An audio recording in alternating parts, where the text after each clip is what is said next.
योगी राम सूरत कुमार, योगी राम सूरत कुमार, योगी राम सूरत कुमार, जय गुरु जय। भगवान श्री योगी रामसूरतकुमार की जय। सर्वं योगी रामसूरतकुमारार्पणमस्तु।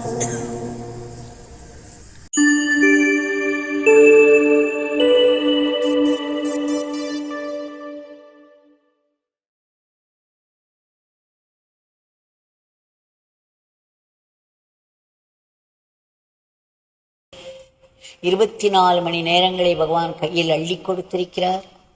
அத்தோடு இந்த புனித நன்னாள் நவராத்திரியின் முதல் நாள் அவருடைய திவ்யமங்கள நாமத்தோடு இந்த நாம சங்கீர்த்தனத்தை ஆரம்பித்து வைத்திருக்கிறார். காலையில் 4 மணியிலிருந்து லலிதா சகஸ்ரநாம பூஜை, பிறகு தேவியின் மேல் பல பாடல்கள் பாடி பூஜை நடத்தப்பட்டது.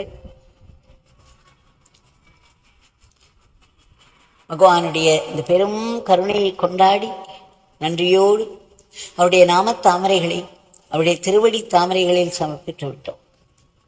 அதே போல் இந்த நாள் முழுவதும் கையில் விழும் வேலைகளை எல்லாம் அவருடைய கையிலே கருவியாயிருந்து அவருக்கு சமர்ப்பணமாய் அந்த சேவா தாமரைகளையும் சமர்ப்பித்து கொண்டே இருப்போம்.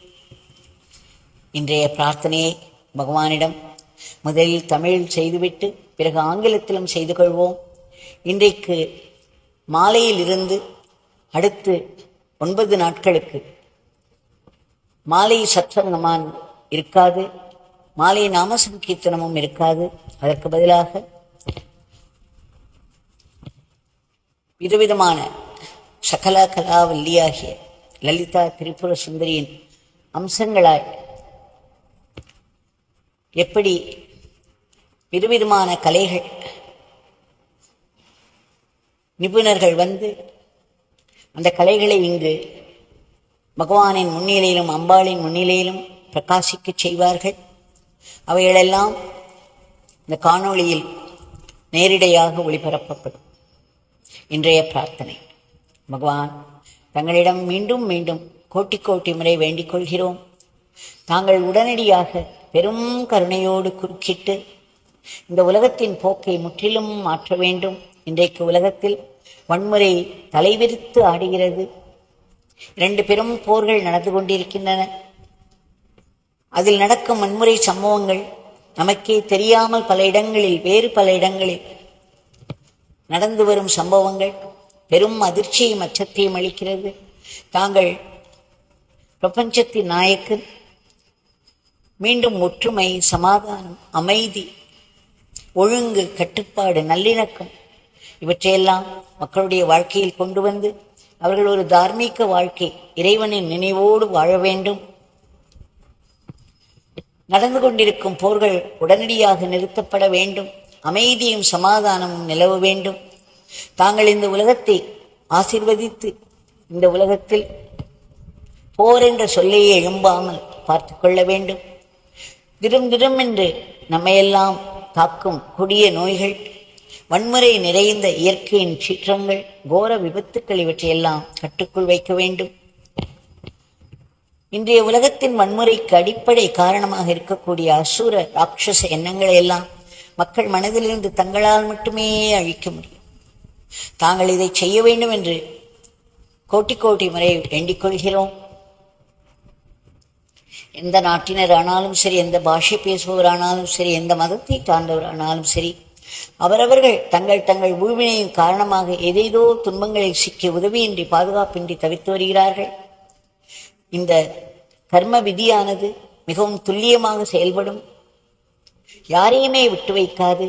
யாருடைய நம்பிக்கை வளர்வதற்காகவும் காத்திருக்காது. அது ஒரு பெரும் தண்டனையாக செயல்படும். நல்ல கர்மங்கள் இருந்தால் ஒரு பெரும் சுகத்தை கொடுக்கும். ஆயினும் நாங்கள் தங்களிடம் மீண்டும் மீண்டும் வேண்டிக் கொள்கிறோம். இந்த உலகத்திலே எங்கெங்கு மக்கள் எந்த விதமான துன்பங்களில் சிக்கியிருந்தாலும் அவர்களுக்கெல்லாம் தங்கள் கருணை சென்று அடைந்து வேண்டிய உதவியையும் பாதுகாப்பையும் தர வேண்டும். சுயநலமின்றி மற்றவர்களுக்காக எப்பொழுதும் உழைத்துக் கொண்டிருக்கும் நல்ல ஆத்மாக்களை பழி பாவங்களில் இருந்து தாங்கள் காப்பாற்ற வேண்டும். தங்களுடைய திவ்ய மங்கள நாமத்தை நாங்கள் இடைவிடாது உச்சரிக்க வேண்டும், ஆனந்தமாக உச்சரிக்க வேண்டும். நாட்டின் பொருளாதாரத்திற்கு ஒரு பெரிய ஏற்றத்தை தந்து நாடு பல துறைகளிலும் சிறப்பாக முன்னேறி உன்னத நிலையில் விஸ்வகுருவாக இருந்து இந்த உலகத்தையே தர்மத்தின் வழியில் நடத்தி செல்ல வேண்டும். தங்களுடைய இந்த உலகம் செயல்படும் பொழுது அனைவரும் கருவிகளாக மட்டுமே இருக்கிறோம். ஆயினும் தங்கள் கைகளிலே நாங்கள் சாத்வீக கருவிகளாக மட்டுமே செயல்பட வேண்டும். தங்களுடைய சங்கல்பம் எந்த விதத்திலும் எங்களை ராட்சச கருவிகளாக ஆக்கிவிடக்கூடாது. தங்களுடைய உபதேசங்களையும் லீலைகளையும் திரும்ப திரும்ப மனதிற்கு கொண்டு வந்து அசை போட்டு அவற்றையெல்லாம் ஆத்மசக்தியாக மாற்றிக்கொள்ள வேண்டும். ஒரு கெட்ட கர்மாவானது பலன் கொடுக்க ஆரம்பிக்கும் பொழுது அது எப்படி வாழ்க்கையை புரட்டி போடுகிறது என்று பார்க்கிறோம். நிலைகுலைந்து போகிறோம். பகவானை நிந்தித்து அவரிடமிருந்து விலக பார்க்கிறோம். மற்றவர்களை எல்லாம் நம்முடைய தோல்விகளுக்கு காரணமாக சாடுகிறோம். ஆனால் பகவான் பெரும் கருணையோடு அதில் ஒரு ஆசீர்வாதத்தையும் இந்த தண்டனையில் வைத்துக் கொடுக்கிறார். அது நம்மை மறுபடியும் இறைவனை நோக்கி தள்ளிவிடும். இறைவனை திரும்பவும் நாம் வந்து அடைவதனால் நமக்கு வாழ்க்கையின் பேருண்மைகள் பளிச்சிட ஆரம்பிக்கும். அந்த ஒவ்வொரு துன்பமும் துயரமும் கடைசியில் ஒரு உயர் ஞானத்தில் முடிந்து இறைவனை தவிர நமக்கு வேறு பலமோ பாதுகாப்போ கிடையாது என்பதை புரிய வைத்துவிடும். ஆக தங்களிடம் நாங்கள் மீண்டும் மீண்டும் வேண்டிக் கொள்கிறோம். எங்களுடைய அன்றாட வாழ்க்கையை தாங்கள் ஆசீர்வதித்து அதை தங்களுக்கு அர்ப்பணமாக நாங்கள் செய்ய வேண்டும். மாயையின் பிடிக்குள் சிக்கிவிடக்கூடாது. தங்களுடைய பேரானந்த பிரம்மானந்த நிலை எங்களுக்கும் கிட்ட வேண்டும். அதற்கு எங்கள் மனம் முற்றிலும் தூய்மையாக வேண்டும். இப்பொழுது எங்கள் மனதிலே ஆசா பாசங்கள் காடு போல் மண்டி கிடக்கிறது. பூர்வ ஜென்ம வாசனைகள் நிரம்பியிருக்கிறது. தினம் தினமென்று நம்மை தாக்கும் கொடிய பயம், கோபம், பொறாமை, பழிவாங்குதல், காமம், துக்கம் இவையெல்லாம் எங்கள் மனதை மீண்டும் மீண்டும் அலைக்கழித்து மன உளைச்சலில் கொண்டுவிட்டு மருந்தே வாழ்க்கையாக மாற்றிவிடும் அவல நிலை ஏற்படுகிறது. தாங்கள் சொல்லியிருக்கிறீர்கள், இறை நாமத்திற்கு ஈடு எதுவுமில்லை, அது ஒரு வல்லமை மிக்க ஆயுதம். அது நம்முடைய பூர்வ ஜென்ம கர்மவினைகளை எல்லாம் அழிப்பதோடு மனதை தூய்மைப்படுத்திவிடும். தங்களுடைய திவ்யமங்கள நாமத்தில் நாங்கள் அடைக்கலம் கொள்கிறோம். விரைவிலேயே எங்கள் மனம் தூய்மையாக வேண்டும். இந்த உலகத்தில் எந்த வேலையை கையில் வந்து விழுந்தாலும் அதையெல்லாம் தங்களுடைய வேலை, அதை தங்களுடைய சேவையாக நாங்கள் தங்களுக்கு அர்ப்பணமாக ஆனந்தமாக போட்டி பொறாமை பொச்சரிப்பின்றி செய்து அவற்றையெல்லாம் ஆத்மசக்தியாக மாற்றிக்கொள்ள வேண்டும். வாழ்க்கை என்ன கொண்டு வந்து கொடுக்கிறதோ, சுகமோ துக்கமோ, தங்களுடைய சங்கல்பத்தினால் அது நடக்கிறது என்று அதை ஏற்றுக்கொண்டு அதை ஆசீர்வாதமாக மட்டுமே பார்க்க வேண்டும். ஏனெனில் அதில்தான் எங்களுடைய பெரும் நன்மை அடங்கியிருக்கிறது. தங்களிடம் நெருக்கம் கூட்ட வைக்கிறது. ஆக திரும்ப திரும்ப தங்களிடம் நாங்கள் வேண்டிக் கொள்வது, வாழ்க்கை எத்தனை துன்பங்களையும் துயரங்களையும் கொடுத்தாலும் தங்களிடம் நாங்கள் எப்பொழுதும் நன்றியோடு இருக்க வேண்டும். ஏனென்றால் அவைகளெல்லாம் இன்னும் ஒரு பெரும் ஆசீர்வாதங்கள் எங்களுடைய ஆன்மீக முன்னேற்றத்திற்காக ஏற்பட்டவை என்பதை நாங்கள் உணர்ந்தோம். உங்களுடைய சக்தி மிகு ஆசீர்வாதங்கள் உலகத்தில் உள்ள அத்தனை ஜீவராசிகளுக்கும் எட்டி அவைகளுக்கெல்லாம் ஒரு மேன்மை கிட்ட வேண்டும். இறுதியாக இந்த கொடிய பிறப்பு இறப்பு சுழலிருந்து நாங்கள் முற்றிலும் விடுபட வேண்டும். இதற்கு அடிப்படை காரணமாக இருக்கக்கூடிய அகம்பாவத்தை தாங்கள் அழித்து ஆத்ம பாவத்தை ஓங்கச் செய்து மரணமில்லா பெருவாழ்வை எல்லோருக்கும் தந்தருள வேண்டும் என்ற ஆத்மாத்மாவை மீண்டும் மீண்டும் மீண்டும் வேண்டிக் கொள்கிறோம். வேண்டிக் கொண்டே இருப்போம். We shall now offer our today's prayer at the lotus feet of Bhagawan, because there will be no evening satsang and full prayer that follows. Bhagawan, we beg you million times for your immediate divine intervention to bring forth a dharmic normalcy to today's world of violence. There is so much violence which is frightening and sickening. Thou art the cosmic control.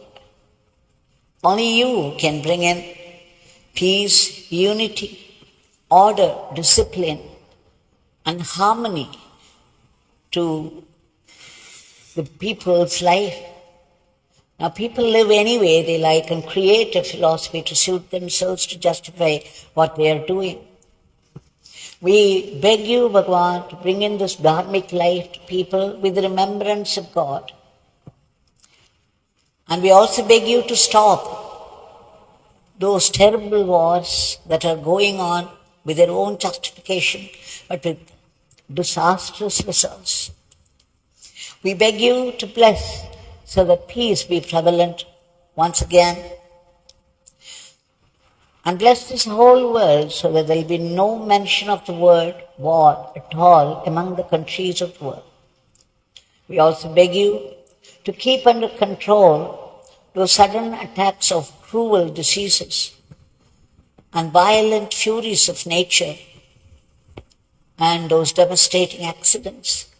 And above all, we beg you to uproot all the negativities of the human mind, the asuric thoughts which are responsible for today's world of violence. We also beg you to bless the whole world. People who, if they may belong to any country, speak any language, and embrace any religion, but they too suffer from their past karmas, and that without any help or protection. The law of karma is precise and relentless. It doesn't spare even avatars. It doesn't wait for somebody's faith to grow. It strikes as per the divine justice. All the same, we pray to you with all our heart that you should reach out to all these people all over the world who have been suffering in some way or the other, to give a help and protection. We also beg you to protect all those unselfish people who have been slogging for the welfare of the others from unnecessary, unworthy, unhealthy criticisms and aspersion. We beg you again to promote the economy of the country and the growth in varied fields of activity so that Bharat would reach that high status of the world teacher to conduct the whole world in the path of Dharma. We also pray to you in all earnestness and sincerity for ceaseless and joyful chanting of your powerful name and unbroken remembrance of your leelas and teachings so that we assimilate it and make it into our Atma Shakti. We beg you again to bless us all to be only sattvic instruments in your hands and not rakshasic elements, even by mistake. Please bless our everyday life to run as an offering to you and not be caught by the temptations of Maya. We seek that ultimate state of being, the state of bliss and peace, the state of pure awareness of yours. But then we know our minds have to be purified. They are right now filled with the residual latent tendencies of the past karmas and worldly desires. So what happens? There are sudden attacks of vicious fear, vicious anger, jealousy and vengeance, passion and sorrow. Landing is all in depression and lifelong medicine. Bhagawan, the saving grace is that you have declared that the divine name is a very powerful weapon which can destroy our past karmas and purify our heart. We take refuge in your powerful name and seek your blessings for early purification wherever we live in this world. Whatever work falls into our hand is our duty. We know it's all your work and we should be able to do it in the spirit of seva, and that joyfully without any unhealthy competition or jealousy, and make it into our Atma Shakti. Please bless us to practice acceptance of whatever life brings to us, be it a joy or sorrow. Coming from you, it can only be a great blessing, meant for our spiritual transformation, for our greater good, for our closer kinship with you. When a bad karma, like what we see today, even the collective karma of a country or the individual karma, a bad karma, takes over, the lifeboat capsizes, everything changes, and we collapse. We resent God and His grace, feeling terribly let down by Him, and we try to move away. We also blame others bitterly for our own failures, little realizing that we have invited our own sufferings of life by our past karmas. But you, out of compassion and generosity, put a blessing even in the punishment. And what does it do? It pushes us back to you. And every adversity will end up in a higher wisdom. And we come to understand that all that we held in high esteem as our strength and protection is of no use. It's God's strength is our strength, and it's God who is our protection. As higher wisdom takes root in the heart, we begin to understand God and His ways and the power of His Shakti. We beg you, Bhagavan, to bless us all to be grateful to you even for sufferings of life. We beg again for your powerful blessings to reach out all the species of the cosmos to be lifted to a higher plane. And finally, we who have been seeking only solutions endlessly to problems of life now seek dissolution. Dissolution of support, the root cause of the vicious cycle of births and deaths, which is the utter selfishness, the ahambhavam.